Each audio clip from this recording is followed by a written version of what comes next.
presidents, Latin America usually offers more frustrations than foreign policy triumphs. The region's leaders gripe about both U.S. interference and U.S. neglect. Because it is not a source of strategic threats, Latin America languishes at the bottom of the United States' long list of foreign policy priorities. It is rarely the object of a coordinated approach from the White House. Rather, individual agencies, such as the Drug Enforcement Administration and the Treasury Department, exert unusual influence over policy. So do lobbies within Congress, such as Cuban Americans or sugar and cotton farmers. At the same time, strong ties of trade, tourism, family, immigration, and remittances link the United States to Latin America. In 2014, 26% of U.S. merchandise exports were destined for Latin America, about the same percentage destined for Asia. Many of the 57 million Latinos in the United States retain family connections south of the border.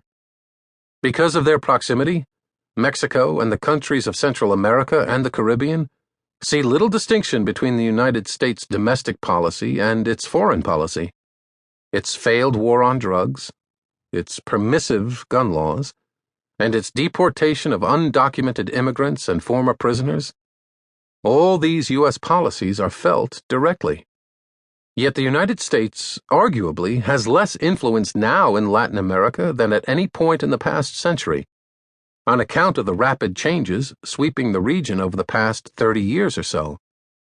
In the 1980s and 1990s, it shook off the Cold War, military dictatorships, and statist economic policies, turning to democracy and the free market teachings of the so-called Washington Consensus. Proclaiming shared values with the United States, Latin American governments agreed to discuss a 34-country free trade area of the Americas in 1994. And in 2001, they signed the Inter-American Democratic Charter, which asserted the right of Latin Americans to live in democracy and bestowed on the region the duty to uphold that right. Both projects quickly fell victim to the changing political seasons. The initial fruits of free market reform were modest, and Latin American economies were hit by the financial instability that was affecting emerging markets worldwide. That, combined with the alternation of power inherent in democracy, led to the pink tide that rolled over much of South America after the turn of the millennium, with a number of left-wing governments winning elections. Some of the new leaders, such as Brazil's Luiz Inácio Lula da Silva, proved fairly moderate and fully democratic. But half a dozen countries, led by Venezuelan President Hugo Chavez, formed a hard-left anti-American bloc with authoritarian tendencies. Owing to past U.S. intervention, Latin American politicians and diplomats, especially the current generation, are reflexively opposed to outside interference, be it in the name of anti-communism or democracy. That attitude has turned the Inter-American Democratic Charter into a dead letter, or at least one applied only when elected presidents are threatened, and not when they themselves threaten democracy. Latin America has been much less inclined to blindly follow the United States for another reason: China.